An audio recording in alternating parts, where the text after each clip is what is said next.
Welcome back to Dark Tower YouTube. This is a special bonus episode featuring content from the Wastelands. If you have not read the Wastelands, there are spoilers here, so turn this off and come on back once you have finished the Wastelands. No spoilers for the series in this edition. I was reading the Wastelands. I am reading the Wastelands as part of our normal book club, Dark Tower book club, and got to this section. So we're in book 1, Jake, section 2, Key and Rose, chapter 13, I think, where Jake stumbles upon the Manhattan Restaurant of the Mind.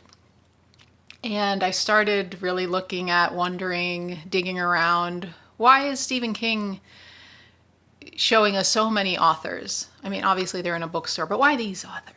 Is it just what he thought of off the top of his head, or is there something else we should be thinking about here, or is he paying homage? Probably a little bit from every column there. But I started to do a deep dive, which is what I do, which is why Dark Tower YouTube exists. My name is Michelle McEwen, and Dark Tower YouTube is where we're taking a deep psychological dive into the magic, the mystery, and the metaphysics of Stephen King's magnum opus, The Dark Tower.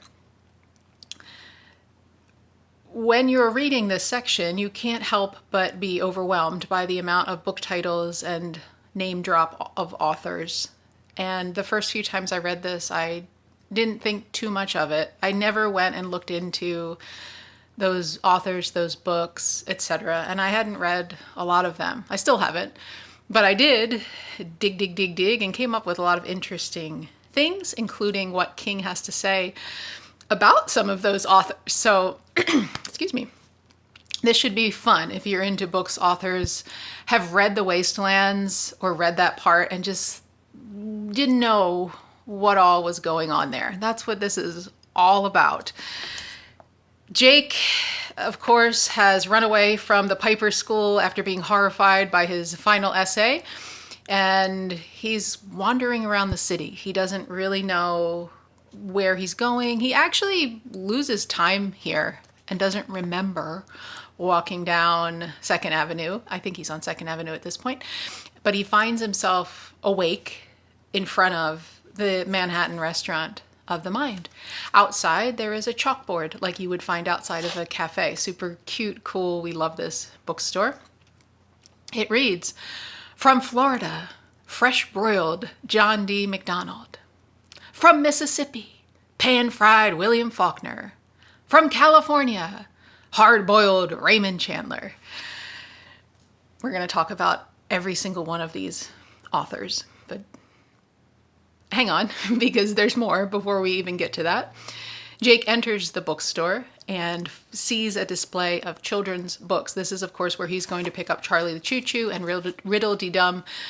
But King points out some other books that are on the display, including The Hobbit, Alice in Wonderland, and Tom Sawyer.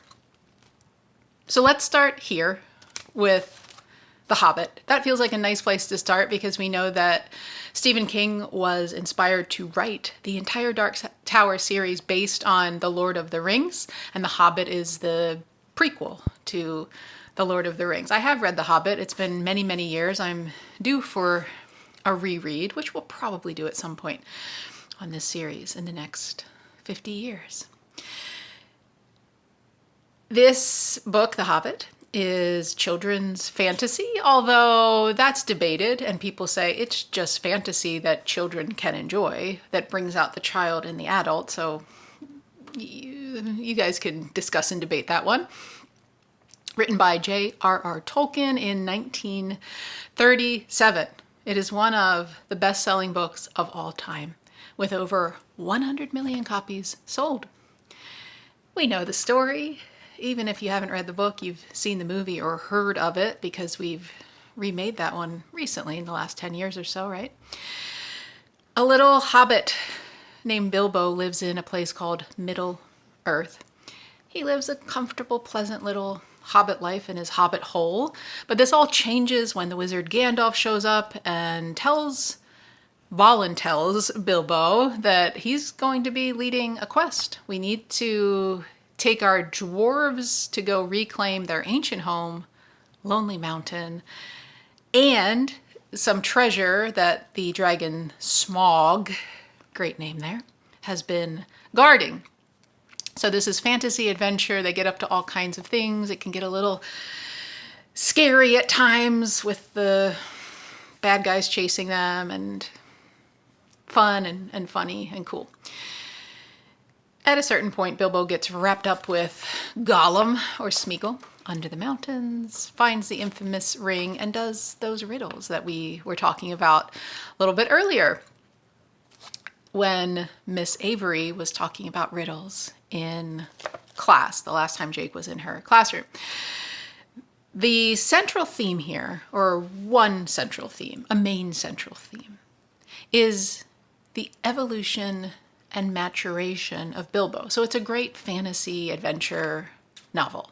And that's just what it is. He goes out, they do things, we're told about the things. It's exciting. It's full of drama and suspense and beauty and wonder. But really, over the course of this novel, we're watching this journey of maturation. Bilbo gaining his sense of confidence in the outside world, confidence, ease, comfort, his identity. Who is he? And I found that some people see this is, I'm not going to be able to pronounce this, Bildungsroman. Bildungsroman, okay? It's a German word. It's a psychological term that is talking about, it's a literary genre. So Bildungsroman, I'm sorry if you're German. I never took German. I always had to dig Spanish.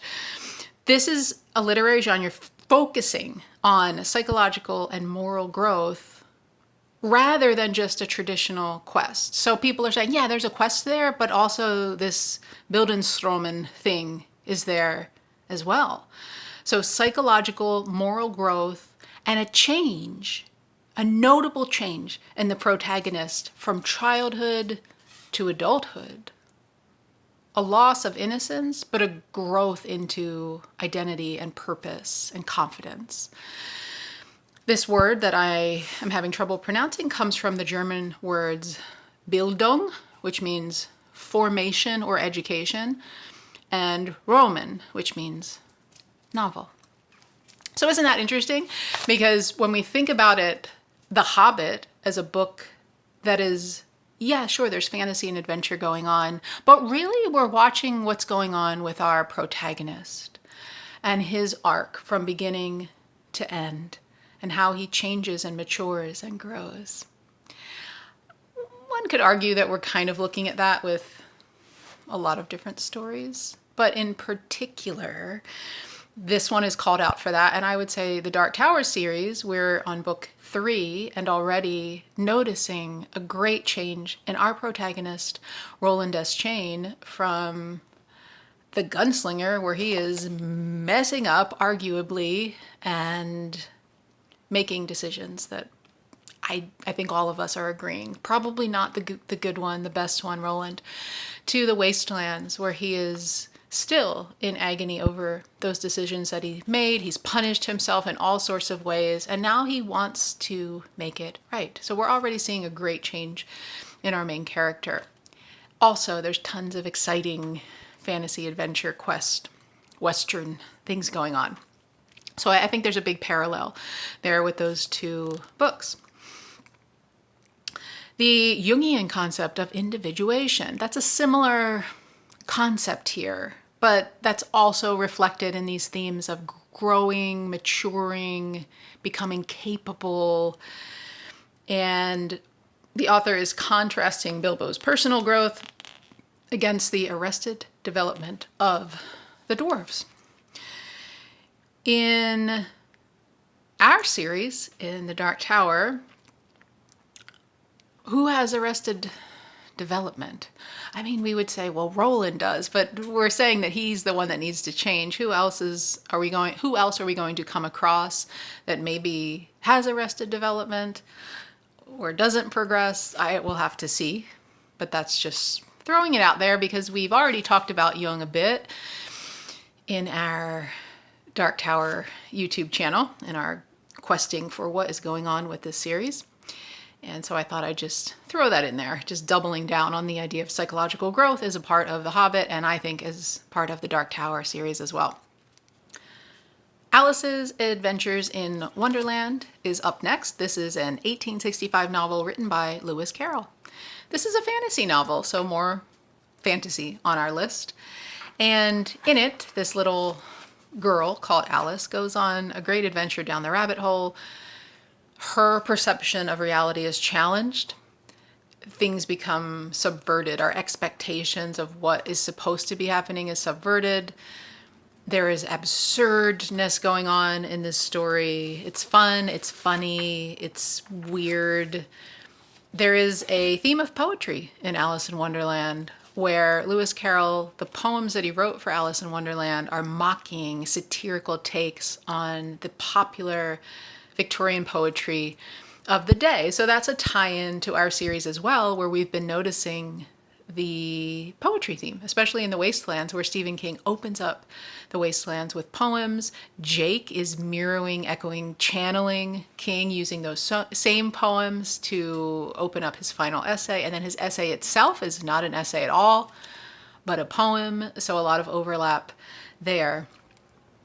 King loves Alice in Wonderland, and he makes reference to it in dozens of his books. There's too many to list. I couldn't list them all out for you, but he's talking about the Cheshire Cat and the Red Queen and the rabbit hole and et cetera, et cetera. So he loves this story and makes use of it a lot in his writing.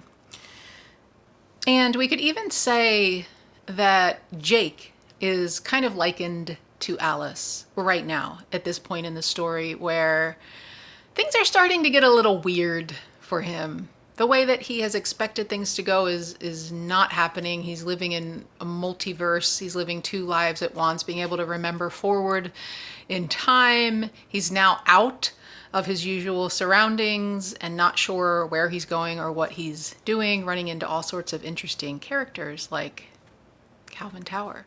So I feel like there's a parallel there as well.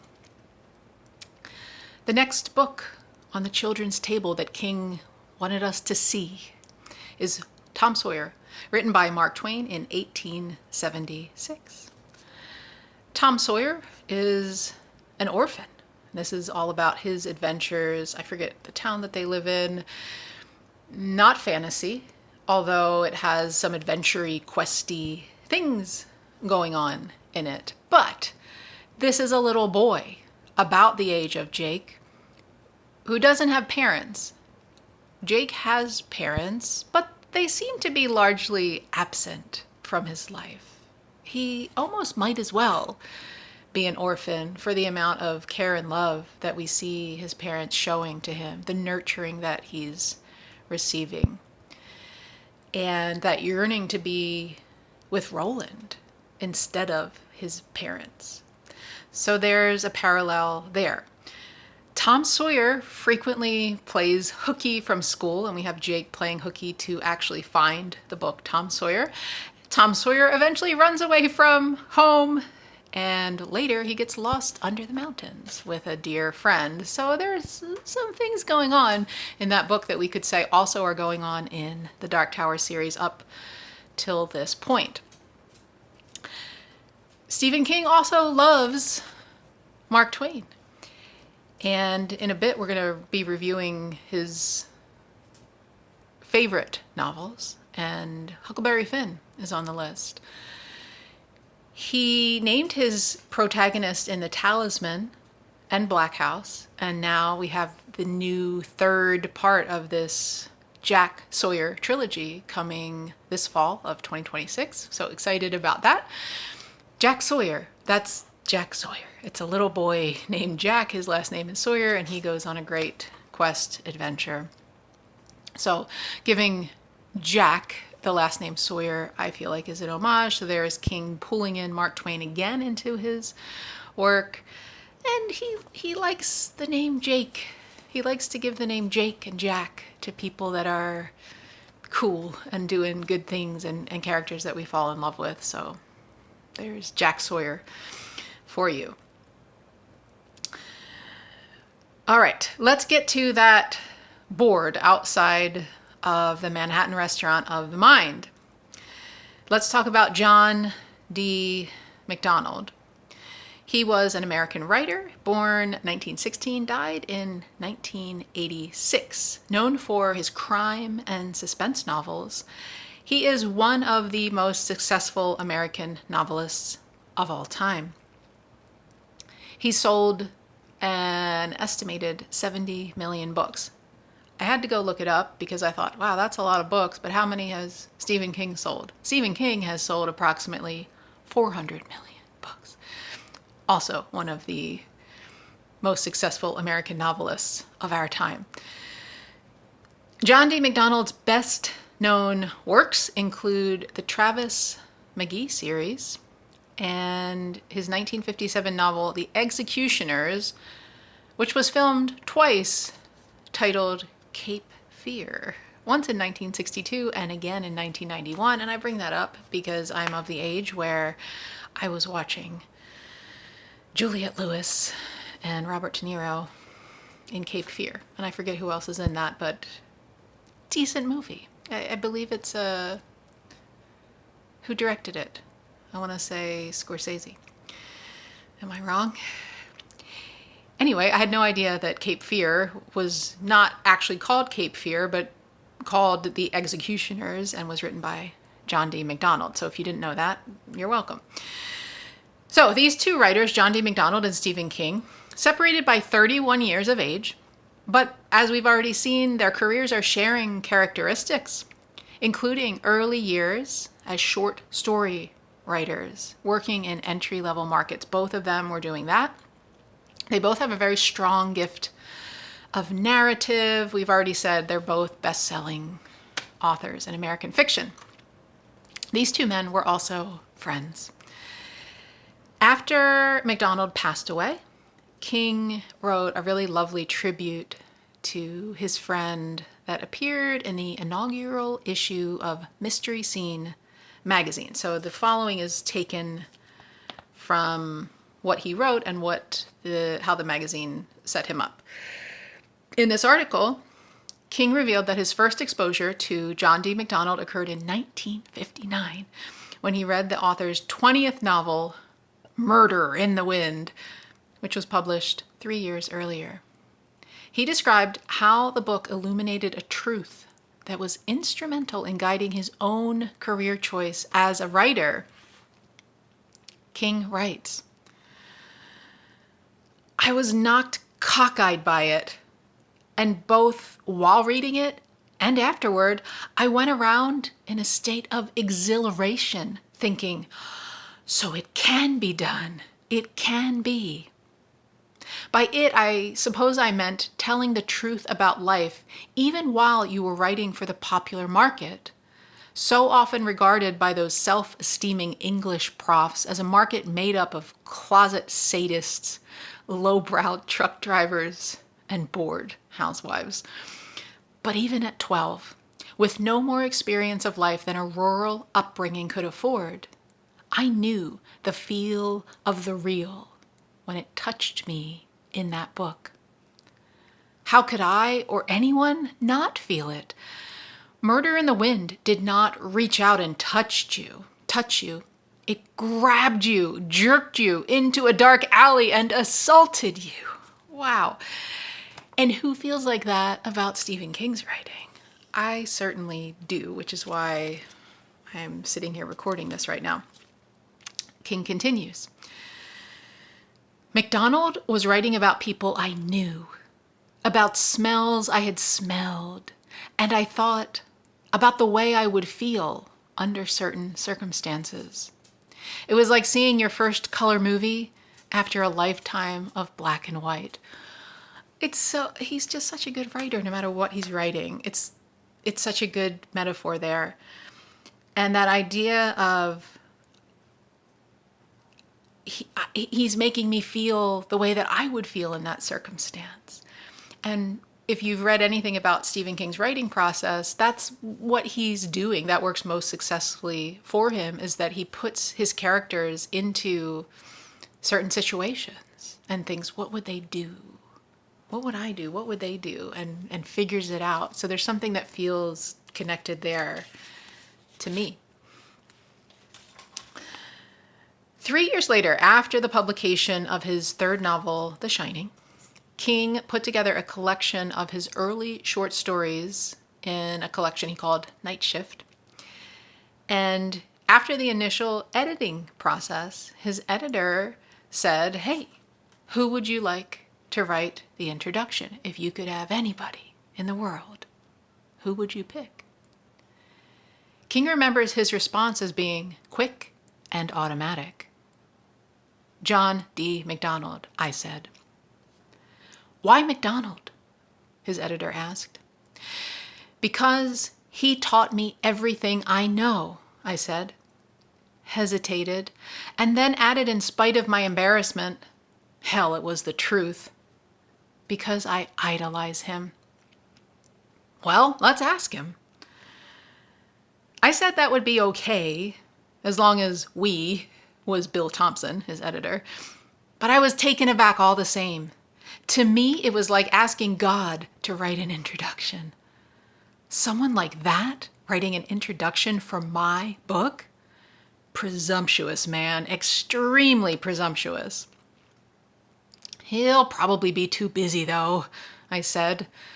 What I really thought was that John D. McDonald was about as likely to waste his valuable time writing an introduction to my book of short stories as Adolf Hitler was apt to be then employed building snow forts down in hell.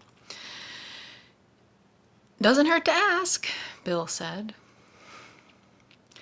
I went back to Maine, thinking little more about the business. In my mind, McDonald had already sent Bill a form letter or no response at all.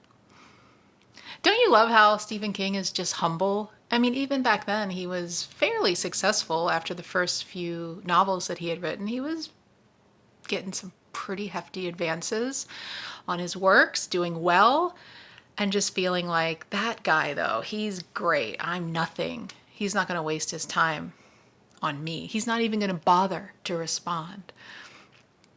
Instead, Bill called and read me an extremely courteous letter from McDonald, saying he would read my stories and, if he liked them, do the introduction. I couldn't believe it. Refused to believe it, in fact, until Bill sent me a photocopy. Then I had to, but I knew he'd decline because the stories weren't very good, mostly just pulp stuff I'd published to help keep my family afloat during the first 4 years of married life, and having no inkling at that time that McDonald had fought his own battles for light and survival and a little extra nourishment in that same pulp jungle, as Frank Gruber termed it. And besides, McDonald wrote crime stories, not horror stories, although I'd be less than honest if I didn't add, I also knew he'd written some horror and fantasy shorts and 2 sci-fi novels. His agreement to do that introduction and its prompt arrival a couple of weeks later pleased and impressed me more than the kind things the essay itself had to say about my work. McDonald's generosity to a young writer who he'd never met helped to keep that young writer open to the needs and wistful hopes of other young writers. It's just a beautiful story. We can see why King is putting these names in front of us and encouraging us to be interested, curious. Go read some John D. McDonald. Go watch Cape Fear if you're not into reading John D. McDonald. And this story just lights up our hearts. And I always say I don't know Stephen King. I've never met the man. I've listened to a few interviews. I'm not a huge Stephen King nerd that listens to everything and reads everything he's ever done. But my impression of him is that he's a good guy. He's a good person. I like him. I think we would get along. He could come to my dinner party. He would never come to my dinner party. Maybe he would. Who knows? Anyway, the idea that this great writer was so helpful to me, little old me, and I could be helpful to little old other new writers is beautiful. And we saw him do that over the years. I'm specifically thinking of the letter that he wrote in support of Clive Barker, which is, we're getting too far down another rabbit hole here, but go look up the letter that he wrote in support of Clive Barker before he was a famous writer. King mentions McDonald here in The Wastelands, also in Salem's Lot, and Cujo, and Bag of Bones, and Needful Things, and Duma Key, and we'll see this name again later in the series. He dedicated his novella Sundog from 4 Past Midnight to John D. McDonald. Next up, Raymond Chandler. He was born in 1888 and died in 1959, an American-British detective fiction writer and screenwriter known for creating Philip Marlowe and for his influential hard-boiled style. His first novel, probably his most popular, The Big Sleep, I think we've all heard of that term, was published in 1939. Chandler published 7 novels during his lifetime, and all but one has been made into a movie. King mentions Chandler as an influence, and he uses some of Chandler's writing in his book, King's book, on writing to illustrate certain techniques or how to be a good writer. He's using excerpts from Chandler's work.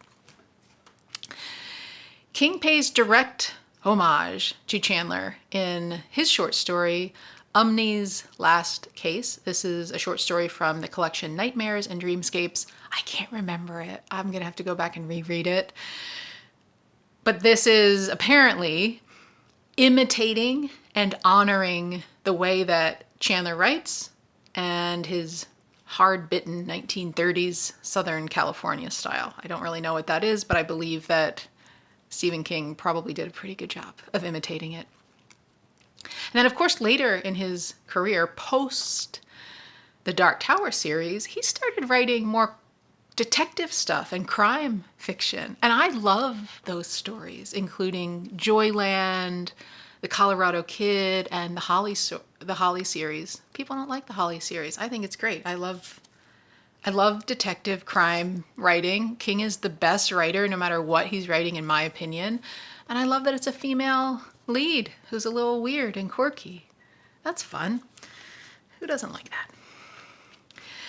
Next up, we have William Faulkner, born in 1897, died in 1962, considered the greatest writer of Southern literature and regarded as one of the most important writers of the 20th century.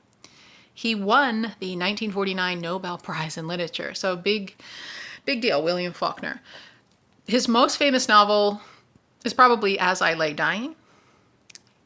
Faulkner also worked as a screenwriter, and he contributed to the film The Big Sleep, adapted, of course, from Raymond Chandler's novel. So we're going to start to see a lot of the names that King is putting in front of us have ties to each other. So not only is King saying, I like this guy, you should read his work. I want to just put his name out there because he's cool and I think it's a good book. These people also have ties to each other, ties between their worlds. So I think that feels interesting and cool and very Dark Towerish, that we have connections between people that King is putting in front of us. Does that make sense? You know what I'm trying to say. In his adolescence, Faulkner was a poet. That's what he loved. He loved to read poetry. He loved to write poetry, almost exclusively. So here's that poetry tie-in. So we have that Alice in Wonderland poetry thing going on, echoing what's going on in The Wastelands. And here we have Faulkner, who I didn't know. He was a poet before he became an author of fiction. He didn't write his first novel until later in his career. King uses Faulkner in some of his other books. A big homage that he pays, a nod, not an homage, a nod, is a tie-in with his novel It. And there's no spoiler here, so don't worry. Will Hanlon, Mike's dad, is telling Mike about the origins of the black spot And he talks about how he was in the army and who his army buddies were who were setting up the Black Spot. And their names are Snopes, McCaslin, and Sartoris. Faulkner wrote of a fictional Yoknepadapwa, I can't say it, Yoknepadapwa County. I'm sorry. But he made up this place. This is where most of his novels take place. Yoknepadapwa. Anyway, the Snopes, McCaslin, and Sartoris families are big names in those places, and they kind of weave in and out of the stories. So we see King inventing Derry, Castle Rock as in a similar way that Faulkner did of this specific fake place in seemingly America. It's otherwise real, except it just doesn't exist. So I mentioned earlier Stephen King's top 10 novels of all time, or his favorite novels, his top 10 favorite novels, something like that, a top 10 list, okay? And we said that The Adventures of Huckleberry Finn was on there. He also has William Faulkner's novel Light in August. Not As I Lay Dying, but Light in August. So I didn't read that one. I didn't even look up what it was about. There's too much already in this episode. But just to say, he's a big fan of Faulkner, telling people to read Faulkner. Also on his list is William Golding's Lord of the Flies. And if you watch the regular book club episode where Jake's final essay is at play, we go into the Lord of the Flies and Catch-22 because that's what Miss Avery is talking about, and that's what Stephen King wants us to be thinking about. But that's on the list as well. Do you want to know the rest since we're here? Sure, Michelle, why not?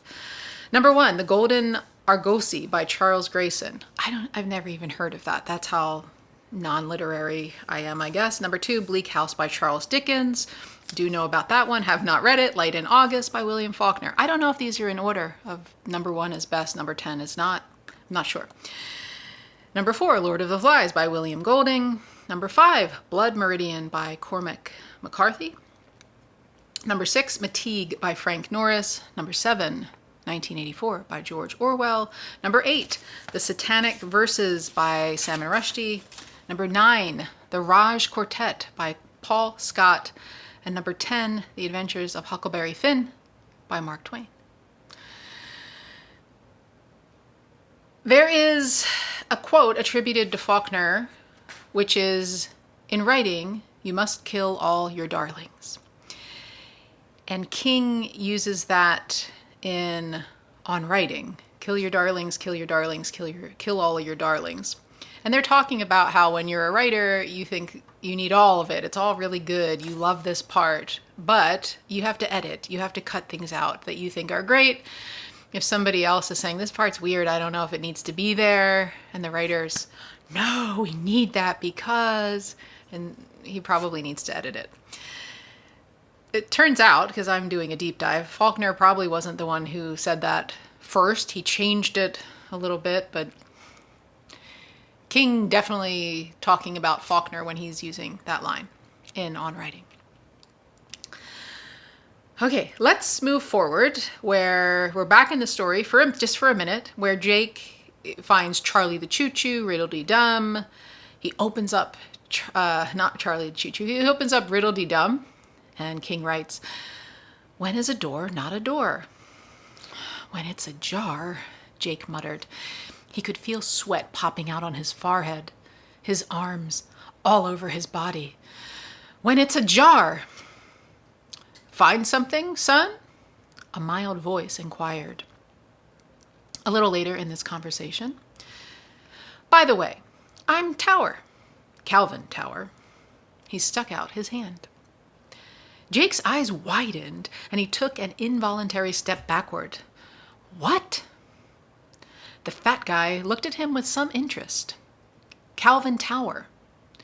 Which word is profanity in your language, O Hyperborean wanderer?"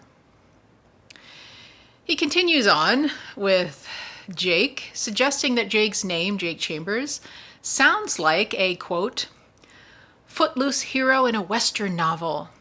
The guy who blows into Black Fork, Arizona, cleans up the town, and then travels on. Something by Wayne D. Overholser, maybe. And a little later, Calvin continues. Now I would have pegged you as a Robert Howard kind of kid from the jump, looking for a good deal on one of those nice old Donald M. Grant editions, the ones with the Roy Krenkel paintings. Dripping swords, mighty thews, and Conan the Barbarian hacking his way through the Stygian hordes. That sounds pretty good, actually. These are for my little brother. It's his birthday next week. Calvin Tower used his thumb to flip his glasses down onto his nose and had a closer look at Jake. Really? You look like an only child to me. An only child if I ever saw one. Enjoying a day of French leave as Mistress May trembles in her green gown just outside the bosky dell of June. Come again?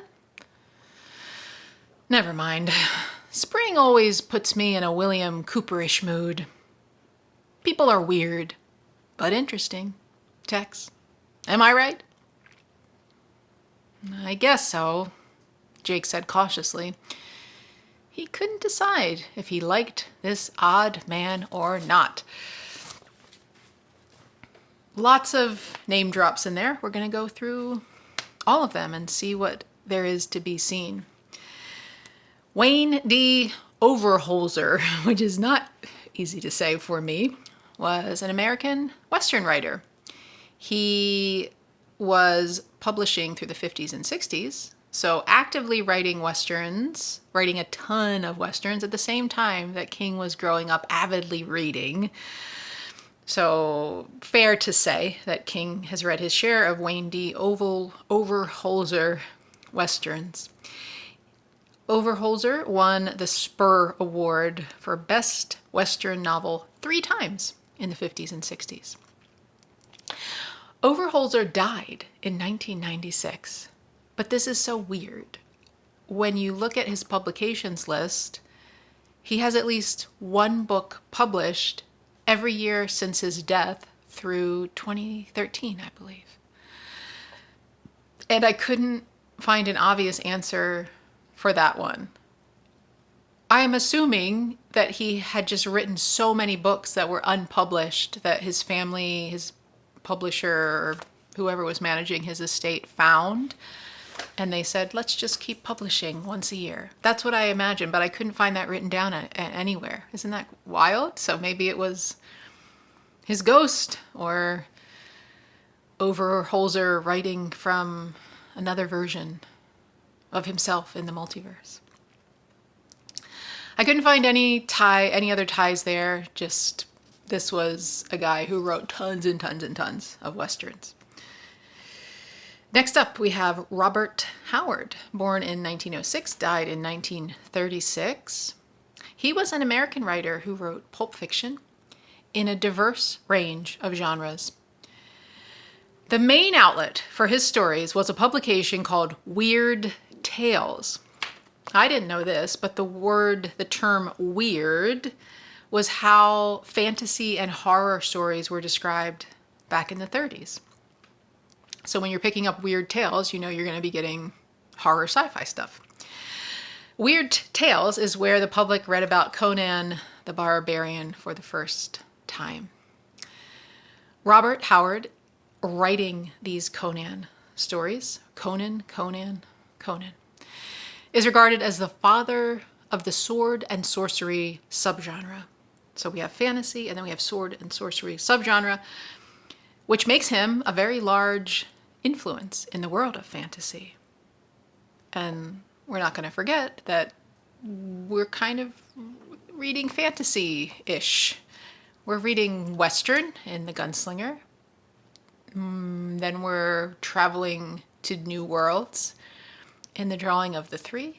We have a character who has a split personality but actually shows up as 2 people. We have some magic happening through the Man in Black. We have psychic powers in Jake. We have parallels between Jake and Eddie. So definitely we're in the realm of fantasy in our series, amongst other genres. Okay. More about Robert Howard. He loved reading and learning, but he found school to be confining. And he began hating having anyone in authority having power over him. He had experience with bullies growing up. He was bullied. And this brought on his thinking about the omnipresence of evil and enemies in the world. It also taught him the value of physical strength and violence to be able to fight back against the people that were bullying him. At 15, Howard started reading pulp magazines. And over the next few years, he started creating a variety of series characters and submitting stories to magazines. He was rejected again and again and again.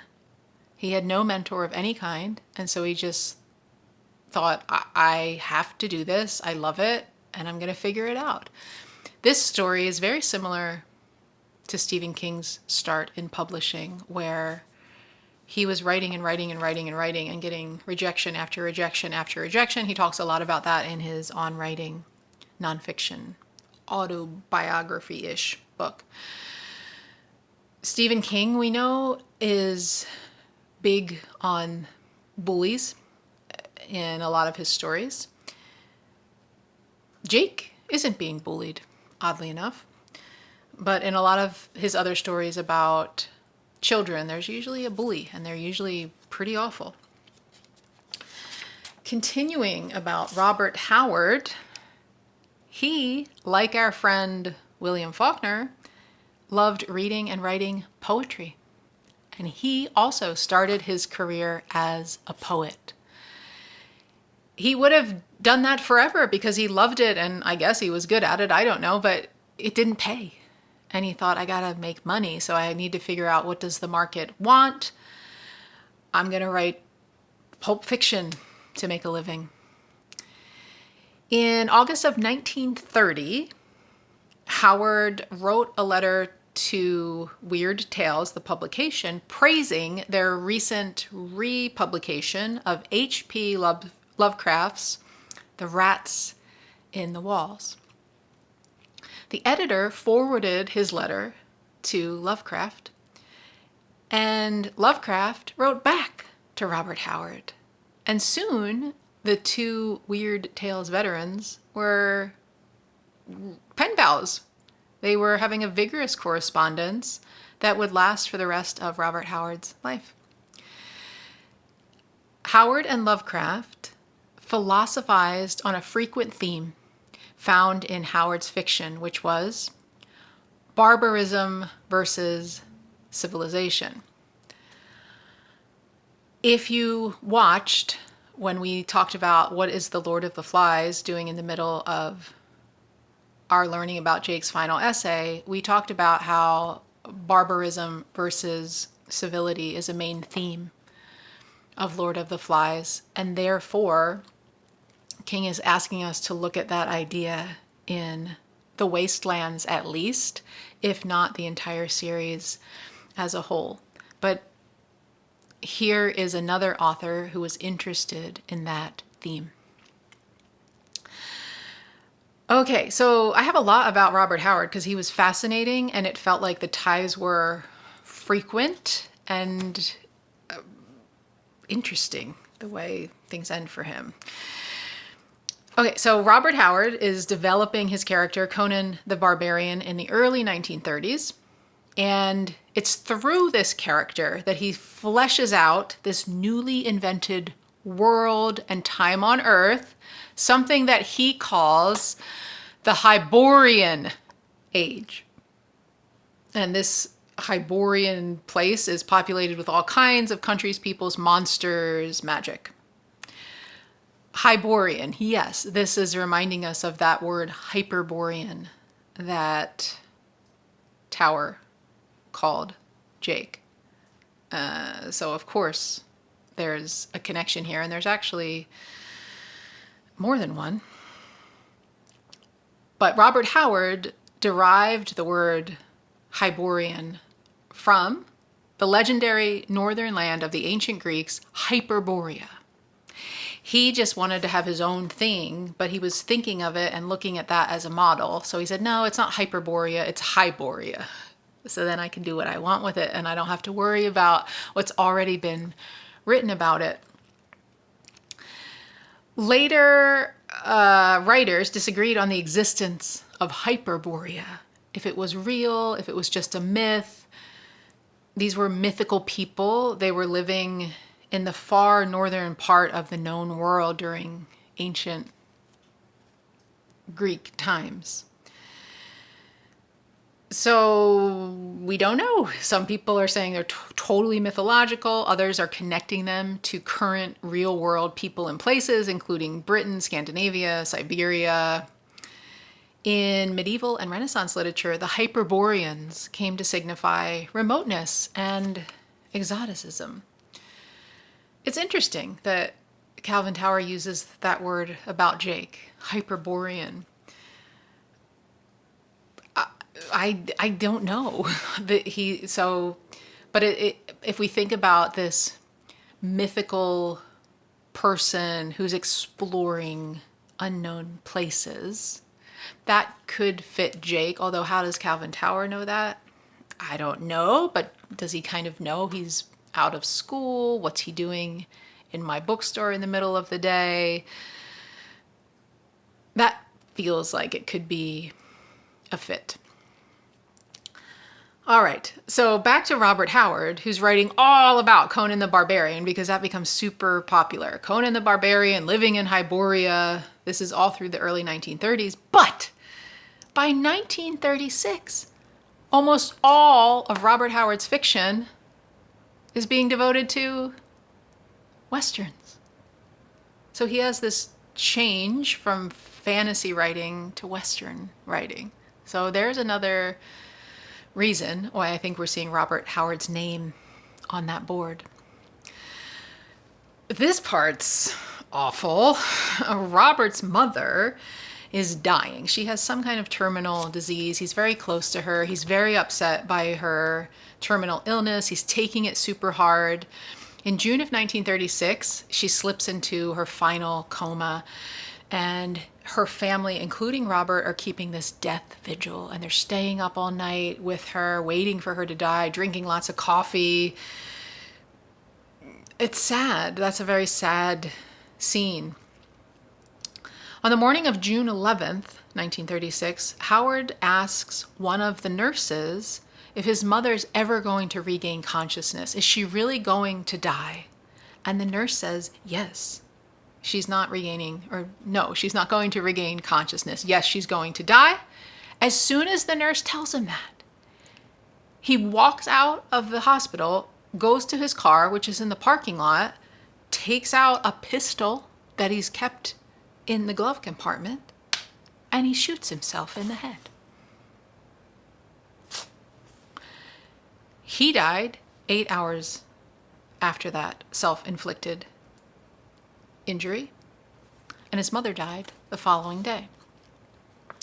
So we already have a lot of connections that we're seeing why Robert Howard, why that name on the board out front of the Manhattan Restaurant of the Mind.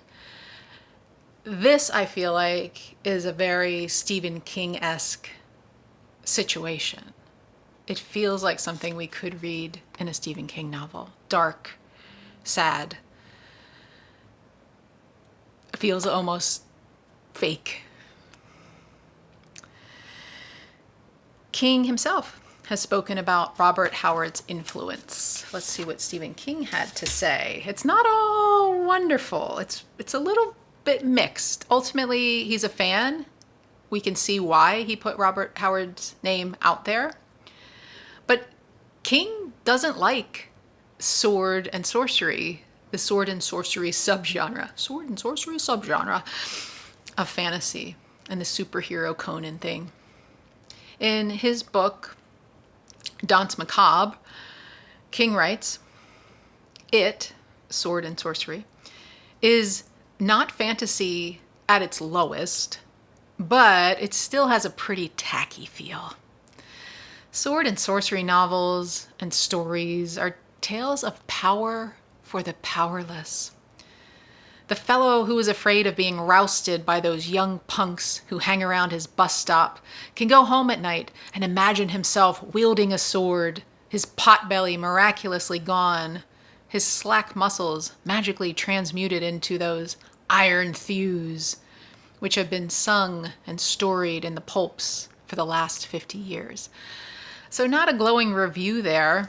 Notice the word thews that he uses, and that's the same word that Calvin Tower used when talking to Jake about this. He does have some nicer things to say on Robert Howard in particular, though. And King writes,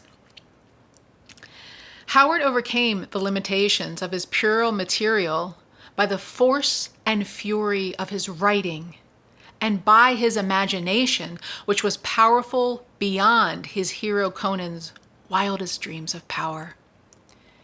In his best work, Howard's writing seems so highly charged with energy that it nearly gives off sparks. Stories such as The People of the Black Circle glow with the fierce and eldritch light of his frenzied intensity. At his best, Howard was the Thomas Wolfe of fantasy, and most of his Conan tales seem to almost fall over themselves in their need to get out. Yet his other work was either unremarkable or just abysmal. Geez, why don't you tell us what you really think, Stephen King? So, I mean, on the one hand, we know Stephen King doesn't blow smoke up people's asses. If he doesn't like something, he will say he doesn't like it. If it's abysmal, he's going to say it's abysmal. If it's great, he's going to say it's great. So he's honest. He's genuine. I appreciate that. It's maybe a little harsh, and you can find, I ran across people that were mad about things that Stephen King had said about Robert Howard. And he wrote, I forget what it was now. It seemed like it was too much for what I'm doing here. But just to say that Robert Howard fans are not impressed by Stephen King's take on Robert Howard. I do see, though, the language that he was using about the stories that he loved, that Howard is a great writer. The idea of his imagination is powerful beyond this big muscly superhero. That's powerful. And we've heard about Roland's lack of imagination. We've been paying attention to that throughout the series in our regular book club editions of Dark Tower YouTube. Roland is a man of little or no imagination, and how is that hurting him in his quest? Does it need to change? Is it going to change? How could it help him if he had an imagination? We've been talking about that, thinking about that. So that jumped out at me. And just again, the story glows with the fierce and eldritch light of its frenzied intensity. He's a good writer, guys. Thomas Wolfe, we have that name drop in. So you have the name drop within the name drop within the book. And Thomas Wolfe, over in the regular book club edition, we've been talking all about how Thomas Wolfe has shown up throughout this series in excerpts from King and Eddie having dreams about Thomas Wolfe and all of it. Okay.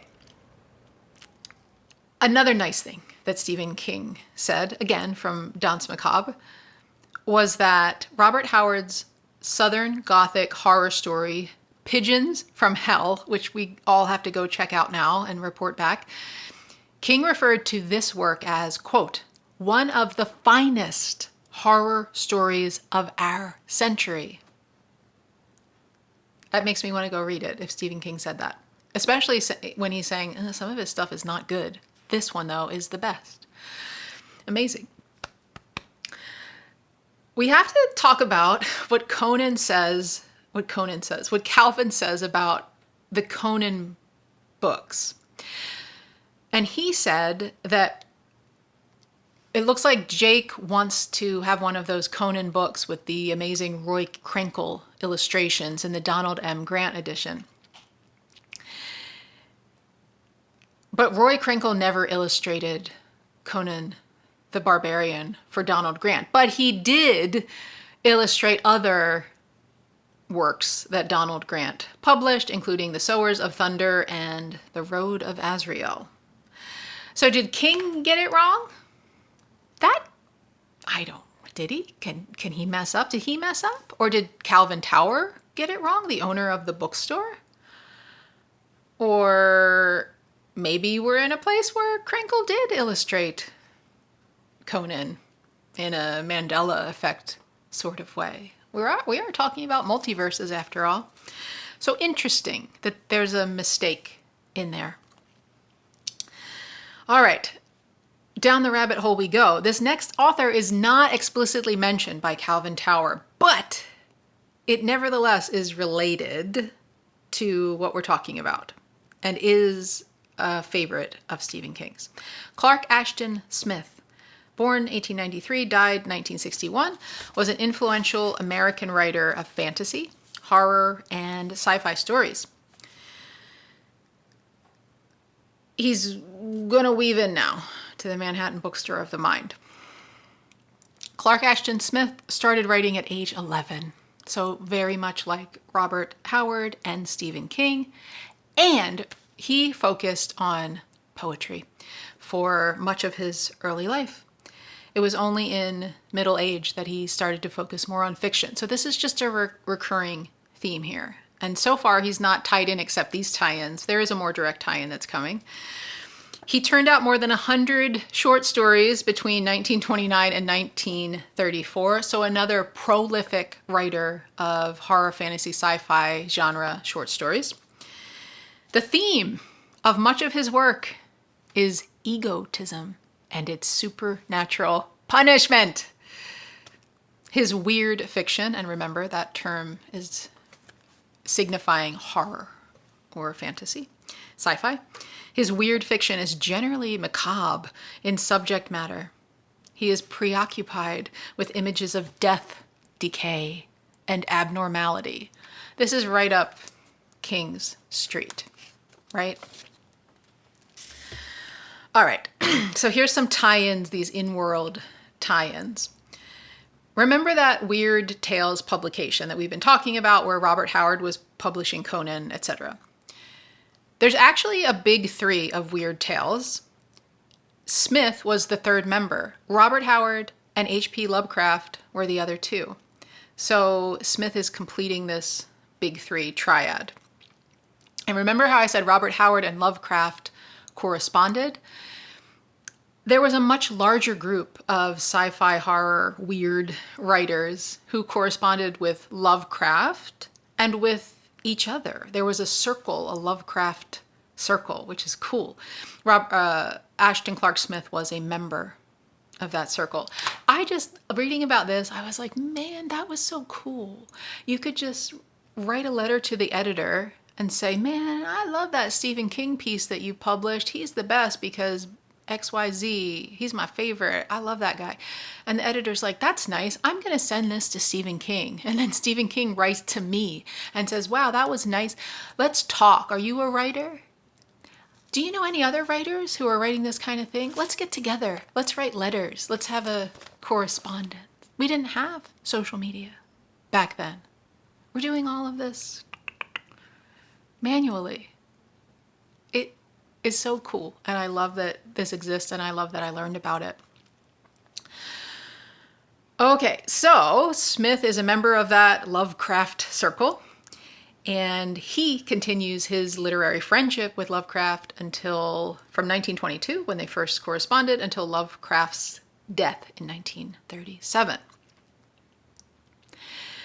So because they're in the same circle, Smith begins corresponding with Robert Howard, and Smith writes a collection of stories set in Hyperborea. It's unclear to me which of these authors was using the Hyperborean example, Hyperborean world first. I don't know, but for sure they were corresponding at the time that these things were being written, where Robert Howard is writing about Hyboria and Ashton Clark Smith is writing about Hyperborea. So they're sharing ideas, inspiring each other, talking about Hyperborean things. So that's why I wanted to talk about Ashton Clark Smith, because when I looked up Hyperborea, what are the writers, who's talking about it, he was one of the big ones that came up. And when I read about him, as we see, he was very tied into the other people that King is talking about, is showing us in the Manhattan Restaurant of the Mind.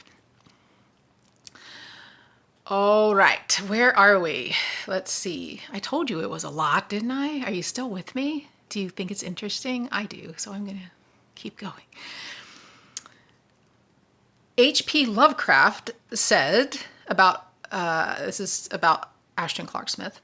Oh, wait, Clark Ashton Smith. I think I'm saying is Clark Ashton Smith. Sorry, I said it wrong this whole time. Quote, in sheer demonic strangeness and fertility of conception, Clark Ashton Smith is perhaps unexcelled. So Lovecraft thought this was a master of the genre.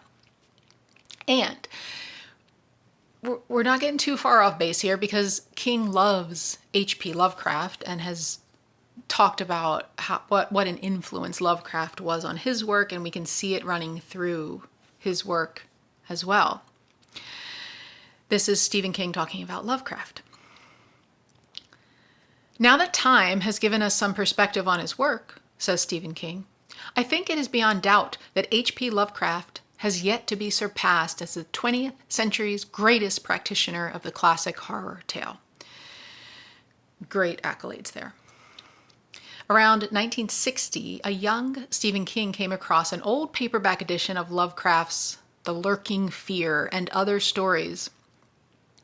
This was a decisive moment for our king of horror. Lovecraft opened the way for me, writes King, as he had done for others before me. It is his shadow, so long and gaunt, and his eyes, so dark and puritanical, which overlie almost all of the important horror fiction that has come since. So just to give some space to the immensity that Lovecraft had on Stephen King and on the writers that he's putting in front of us in this bookstore. Next, we have to talk about Donald M. Grant, which is the publisher that Calvin Tower mentions. Donald M. Grant is a small press publisher in New Hampshire, founded in 1964. They are notable for publishing fantasy and horror novels with lavish illustrations, most notably Stephen King's The Dark Tower series and the King Straub collaboration, The Talisman. What's the story? Early in his publishing career, Grant had developed a relationship with Glenn Lord, who was the executor of Robert Howard's estate. All interwoven here, all of these people. Lord, so this is Robert Howard's estate manager, suggested to Donald M. Grant to reprint a new edition of Howard's incredibly rare first book, A Gent from Bear Creek, which was a collection of Westerns. This was an edition of only 400 copies, and it sold slowly. So it wasn't a great success for Donald M. Grant. But Grant liked Howard's books, and he kept publishing. He published a couple of more to see what would happen. In 1968, the Donald M. Grant edition of Red Shadows by Robert Howard, featuring color plates by Jeff Jones, sold out so quickly that Grant was forced to print a second edition. And this was a turning point for this publisher. The Conan stories, up until this time, had only been published in paperback, pulp magazines, this kind of thing, and were just starting to be published as hardcover because they were becoming so popular. But people who were reading these books were like, man, they're shitty. Like, it's just shitty the hardcover, I mean, they didn't like it. They said it wasn't good quality. They're not enjoying it. And so they wanted an alternative. And Donald Grant recognized this desire, and he's going to offer the Conan stories with a beautiful cover and interior illustration. Some are even color plates inside, good binding, fine paper, all the things that a book collector loves. A book collector like Calvin Tower, book collectors like us. So how do Donald Grant and Stephen King end up working together? This is from The Road to the Dark Tower by Bev Vincent, exploring Stephen King's magnum opus. Pet Sematary is published in 1983. And at this point, King had only a few other titles under his belt. And on the Stephen King books, you know, you open it up and there's a page where it just says also by Stephen King and tells you the stories. So we have Carrie, Cujo, Christine. Between Cujo and Christine, there's an entry for The Dark Tower. And in 1983, bookstores had no record, normal, regular bookstores. They don't know what The Dark Tower is. People are reading Pet Sematary and they see The Dark Tower and they're like, what's that? And they go to the bookstore and the bookstore's like, we don't know. We don't have that. We've never heard of it before. And it's because Donald M. Grant had published it. But here's the story about how that happened and why this is going to blow Donald M. Grant up in a big way. King and his publisher start getting bombarded with letters about what is the Dark Tower, how do we get it? Give us the Dark Tower. You can't just put that out there and then not have it available. What's wrong with you? The Gunslinger started as a short story installation published in the Magazine of Fantasy and Science Fiction between 1978 and 1981. The fifth installment, described as the last story in the first cycle, it has written above it this message: the series will be published in a limited hardcover edition by Donald M. Grant in the spring of 1982. Bev Vincent writes, Donald M. Grant, publications director at Providence College, owned a small press that issued lavishly illustrated fantasy novels, including the works of Robert E. Howard. In 1981, while at Providence College on a speaking engagement, King praised the books Grant had produced over the years. At dinner, Grant asked King if he had anything that would lend itself to a Donald M. Grant edition. King suggested The Dark Tower. King at this time doesn't think that anybody wants to read The Gunslinger. It feels so different than what he's writing. It's not horror. And so he suggests maybe this, because it's just not what my normal readers want, and it's kind of what you're doing, so why not? And the publisher, that was me, not Bev Vincent. And the publisher immediately recognized the series as the kind of project he could do and sell. King rescued the wet and barely readable manuscript from his cellar and tweaked the stories for publication. Ads announcing the Grant edition appeared in only a few places, including Volume 5 of Whispers magazine in August of 1982, the Stephen King issue. Whispers editor Stuart David in the news section said, Grant has just produced what might possibly be the most important book from a specialty press. He goes on for more than half a page praising the book's merits, its production quality, and Michael Whelan's illustrations, finishing with the following advice: do not miss this book. Wow. The 10,000 copy first printing of The Gunslinger was the largest small press edition in history. This from an author whose later first editions would run to 7 figures. Wow, wow, wow. Donald M. Grant released The Gunslinger in 1982. The first printing, 10,000 copies, then envisioned as the only printing, sold out based on word of mouth and the limited advertising in these specialty magazines. And then it's listed on the Pet Cemetery insert and the following deluge of letters, etc. And then we're going to reprint. Donald M. Grant is going to reprint The Gunslinger multiple times and go on to also publish the later Dark Tower books. Isn't that a great, amazing story?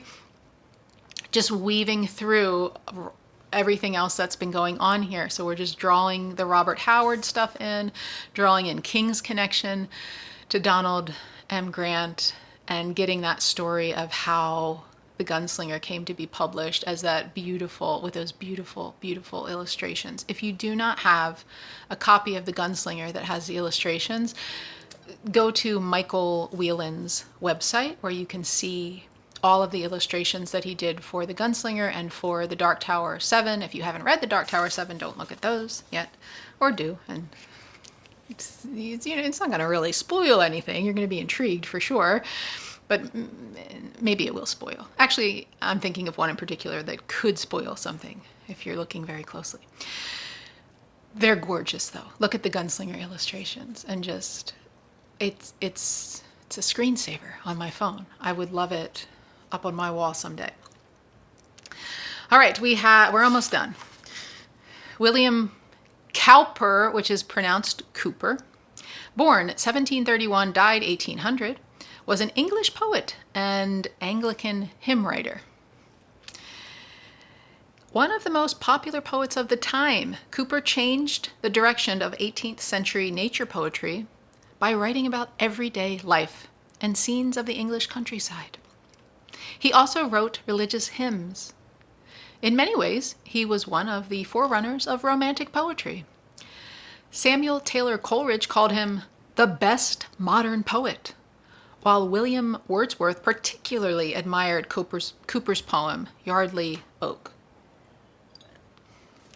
So that all sounds very fine, yeah, la-di-da, okay. Why is King bringing his name into the conversation? By the way, I tried to find the poem that Calvin Tower seems to be quoting, but it doesn't exist. So Calvin Tower is just drawing from the way that William Cooper wrote, I think, unless y'all know differently, you might, in making up his own poem in the style of William Cooper. That's all I can figure. My voice is giving out, guys. I'm talking too long. We're almost done. Okay, so why William Cooper? As a child, it is said that Cooper was likely the victim of bullies. And then, in his later years, he was prone to attacks of depression and insanity and attempted suicide 3 times. So that's why William Cooper. After being institutionalized for insanity related to the fate of his everlasting soul, Cooper found refuge in fervent evangelical Christianity. But not even being washed clean by the blood of the Lamb could truly save him, and Cooper continued to suffer doubts about his salvation. He had a very vivid and disturbing dream in 1773, which made him believe that he was doomed to eternal damnation. He recovered from this awful dream without being institutionalized and goes on to write more religious hymns. He becomes friends with a man named John Newton, who was also writing hymns, who wrote the famous hymn, probably one of the most famous hymns, Amazing Grace. So they're buddies. And as it turns out, John Newton is an avid anti-slavery campaigner. So now John Newton is like, I want you to write about anti-slavery. Are you with us? And Cooper's like, yeah, slavery's the worst. Let's write some abolitionist stuff. Isn't this cool? Remember, this is in the late 18th century, so a big deal to be a vocal abolitionist as a white man. Cooper writes a poem called The Negro's Complaint in 1788, which rapidly becomes very famous and is often quoted by Martin Luther King Jr. during the 20th century civil rights movement. So we have a tie-in there with Odetta and Detta, Susanna, with the civil rights movement and MLK. All right, we're on the last thing here, which is the other person in the Manhattan Restaurant of the Mind is a man named Aaron Deepno. He's reading a book called The Plague. This is a 1947 novel by Albert Camus. The plot centers around the French-Algerian city of Oran as it combats a plague outbreak and is put under a citywide quarantine. The novel shows us life in Oran during this outbreak through Camus's absurdist lens. A theme in the novel is the powerlessness of the individual characters to affect their own destinies. There it is. That's a big one because this is sounding a lot like Ka. Is that what you thought of immediately? That's what I thought of immediately. Roland talking about Ka as this force that is beyond our own choice intentions. It comes and you do as it wills, and that's that. That's Ka for you. So there's a pretty big tie-in. We have literary analysts talking about the plague, saying, yes, there's an invading actual plague of sickness coming into the town. This is an allegory for the Nazis invading France, so this invasion into the town. Excuse me. And lastly, an allegory of phenomenal consciousness and the human condition, and the need for a revolution against current status quo things. So that last bit, I feel like, has some tie-ins to what we've been reading in terms of phenomenal human consciousness, human condition, the man, Jesus, the touch, the shinning, the need for revolution. We have the good man, the revolutionaries in The Gunslinger revolting against the gunslingers. All of this is related. So here is an excerpt about the plot of The Plague. Authorities are slow to accept that the situation, the plague, is serious and quibble over the appropriate action to take. Official notices enacting control measures are posted, but they downplay the seriousness of the situation. As the death toll begins to rise, homes are quarantined and corpses are strictly supervised. A supply of anti-plague serum arrives, but there is only enough to treat existing cases, and the national emergency reserves are depleted. Eventually, the town is quarantined and an epidemic is officially declared. So I read that, and I've never read The Plague, not even in high school. But you read that, you hear that, and you say, that sounds familiar. This novel did become a bestseller during the worldwide COVID-19 pandemic of 2020, to the point that the publisher reported struggling to keep up with demand. In Italy, sales of this book tripled, and it became a top 10 bestseller during the lockdown. Penguin Classics, the publisher, their editorial director said, quote, "It couldn't be more relevant to the current moment," unquote. And Camus's daughter, Catherine, said that the message of the novel had newfound relevance in that we are not responsible for the coronavirus, but we can be responsible in the way we respond to it. So that's just for funsies. Camus, in a way, writing about COVID-19. Did he predict the future? Did he cause the future? The phenomenal consciousness of the human mind. We're going to end with a quote from The Plague that I think has a lot of overlap with the themes that we've been exploring in The Dark Tower thus far. Camus writes, and I'm sorry if I'm saying his name wrong. He's French, so it's probably Camus or something like that. I apologize. Forgive me. Correct me in the comments so I know. I've only ever seen it. I've never heard it. Anyway, here's this beautiful quote. And he knew also what the old man was thinking as his tears flowed. And he, Rue, thought it too, that a loveless world is a dead world. And always there comes an hour when one is weary of prisons, of one's work, and of devotion to duty, and all one craves for is a loved face, the warmth and wonder of a loving heart. Beautiful. And absolutely paralleling a lot of what we've been seeing Roland doing, his struggling with the idea of the loveless creature arriving at the tower and what would that look like and how bad that could be for everybody involved. The idea of the prison that we opened up the entire series with in the Thomas Wolfe excerpt. We've heard the word duty thrown about a bit in terms of what Roland is doing and how does that necessitate the sacrifice of a young boy, your duty for towards the man in black, the Dark Tower. The dismissing of the mother, his mother, all mothers, in the Gunslinger of Love. So I think that's a good place to end.